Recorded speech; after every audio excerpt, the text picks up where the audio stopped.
김종민 특임장관 거명설이 나와서 저희 돌직구쇼가 직접 김종민 의원 측에게도 취재를 해봤습니다. 특임장관 가시냐라고 물었습니다. 금시초문이다. 기사 보고 알았다. 김종민 의원 측은 이렇게 저희들에게 돌직구쇼 취재입니다. 정무특임장관이라는 단어조차 처음이다. 사전에 아무런 이야기가 없었다라는 걸로 봐서 오늘 아침에 뭐 몇몇 매체에서 유력하게 단독 보도했었던 이 세 분의 인사설은 적어도 세 분 중 김종민 의원 측에게는 당사자에게도 논의되지 않은, 조율되지 않은, 굉장히 익지 않은 설익은 그런 어떤 일종의 설에 불과했다라는 것을 저희들이 확인할 수 있었습니다. 송영훈 변호사님, 생각해보면 이게 어느 정도 그래도 좀 뭐랄까 범위라는 게 있는 건데 저렇게 돼버리면 이게 아까 바로 정혁진 변호사님처럼 문재인 정부 시즌2냐 뭐 이런 얘기가 나오기 때문에 저분들 중에 예를 들어 몇 분 정도는 어떤 주요 요직에 인선을 할 수 있겠으나 주요 요직 전체를 다 예를 들어 문재인 정부 인사로 한다라는 것은 국정 운영의 철학의 문제도 있을 것이고 뭐 예를 들어 비명이면 다 돼. 이건 또 아닐 것이라서 대통령실에서 서둘러 부인한 것 같아요. 어떻게 보십니까? 맞습니다. 그런 게 만약에 실현이 된다면은 이것은 대선 민의에도 반하고 총선 민의도 잘못 해석한 것이다. 저는 그렇게 말씀드릴 수밖에 없을 것 같아요. 그러니까 지금 총선에서 확인된 민심은 어떤 국정 기조를 좀 바꾸라는 것이지 정부의 정체성을 바꾸라는 것이 아니거든요. 문재인 정부 시즌2처럼 그 문재인 정부 시절의 인사들을 중용하는 방식으로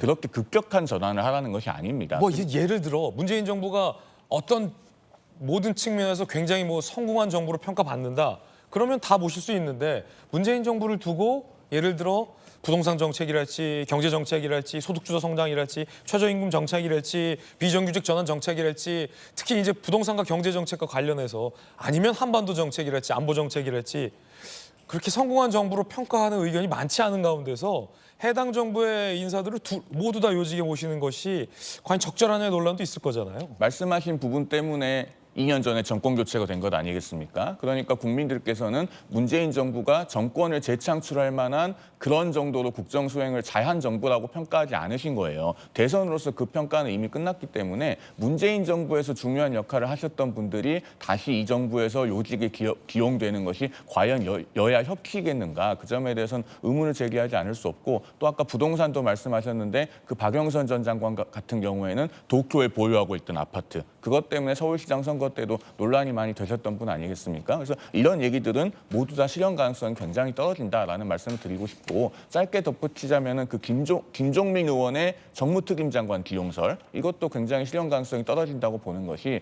원칙과 상식을 하면서 그 김종민 의원은 이재명 대표를 굉장히 많이 비판해온 분 아니겠습니까? 그런데 현재 민주당은 이재명 대표의 당이에요. 그러면은 정무특임장관으로 기용이 된다고 했을 때 오히려 대야 관계는 더 악화될 소지가 있습니다. 그러니까 이런 얘기들은 전부 다 해프닝에 불과한 것 같다. 저는 그런 의견입니다. 자, 그럼에도 불구하고 이것이 의미하는 바는 대통령 주변 참모들이 굉장히 폭넓게 그러니까 진영과 상관없이 굉장히 폭넓은 인사를 두고 검토하고 있다라는 것만큼은 분명하게 시사되는 것 같아요. 최종적으로 누구를 낙점할지는 아직 모르겠으나 굉장히 폭이 넓고 유연한 인선을 염두에 두고 있다라는 그 인사의 어떤 방향성만큼은 좀 확인돼 보이는데 어떻습니까? 그렇습니다. 어제 박성규 차관께서 말씀하시다시피 너무 서둘러서 빨리 하겠다는 조급함 때문에 너무 자기들 안에서의 해전문 인사를 하지 말라 그런 요구 때문에 좀 더 폭넓게 얘기를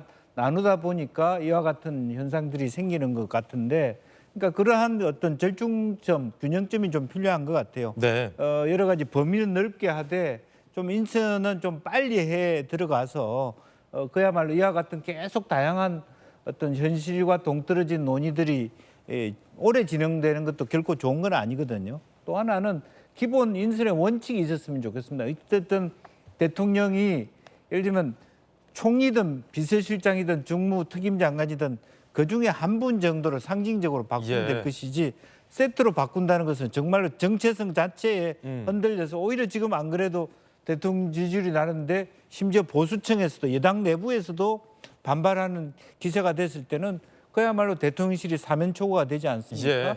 그래서 일정 정도의 제일 중요한 건 대통령 스스로의 국정 변화 의지고요. 예. 그런데 어제 사실은 크게 의지를 못 봤다는 의미에서 그런 상황에서 저런 사람이 들어가 본들 내부 갈등만 생기는 것이지 아무 의미가 저는 없다고 보거든요. 네. 그래서 충분히 폭넓게 논의를 하되 어쨌든 그것이 안 됐을 때는 빨리 처음 논의해서 예.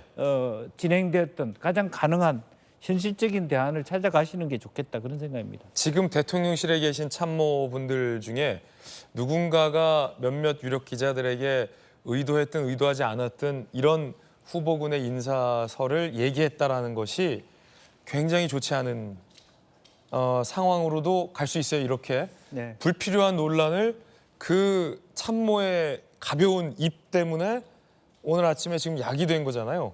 그래서 대통령실에 계신 분들은 각별히 입담속, 입조심 좀 해야 될 것 같은데요. 인사와 관련해서. 그렇습니다. 이제 대통령 대변인이나 홍보 수석이 얘기하지 않는 예. 차원에서의 논의를 가지고 다른 뭐 개별 수석실에서 나온 여러 가지 이야기들을 그냥 언론이 마구잡이로 막 급하게 이게 말하자면 속보 다루듯이 그렇게 하는 예. 것도 좀 자제가 돼야 자제가 되고 돼야 된다. 내부 예. 단속도 좀 필요하지 않나 그렇게 보입니다. 맞습니다. 언론 매체도 저희도 이제 언론 매체에 있지만 좀 신중하게 이런 네. 거는 취재해서 보도할 필요가 있겠습니다. 그래서 저희는 김종민 의원 측을 취재해서 아닌 걸로 보도해 드리고 있습니다. 총리의 유력 하마평에 오르고 있는 권영세 의원도 요 오늘 아침에 있었던 이 같은 인사설 보도 해프닝에 입장을 밝혔는데요. 들어보시겠습니다. 그만큼 지금 정부 입장에서 새로운 인적 쇄신을 하는 데 있어서 말 그대로 제한 없이 이게 폭넓게 검토하고 있다는 걸 보여주는 한 단면이라고 생각을 하는데 야당 인사들을 기용을 해서 과연 얻어지는 게 뭐며 그다음에 또 잃는 거는 뭐며를 잘 이제 아마 판단을 할 거라고 생각을 하는데 제가 알기에는 뭐 아직 정해진 거는 아직 없고 검토 수준으로 제가 뭐 고사했다 뭐 이런 얘기를 하는데 이게 낭설이라고 제가 드린 말씀은 저한테 무슨 요청이 없다는 얘기지 제가 무슨 고사를 하거나 무슨 손사래를 치거나 이런 게 아니거든요. 각각의 경우지 그 세 분을 한꺼번에 기용한다는 얘기는 또 아닐 수도 있다고 생각을 하는데 한꺼번에 기용을 할 경우에 내부 보수 유권자층이라든지 보수 국민층이라든지 우리 내부에서의 어떤 생각 같은 경우도 고려해서 과연 그 세 카드를 동시에 하는 게 맞는지 일부라도 선택을 하는 거가 과연 맞는지 이런 부분에 대해서도 인사를 다루는 분들이 굉장히 고민할 겁니다. 아마 이 인사 논란과 관련해서 권영세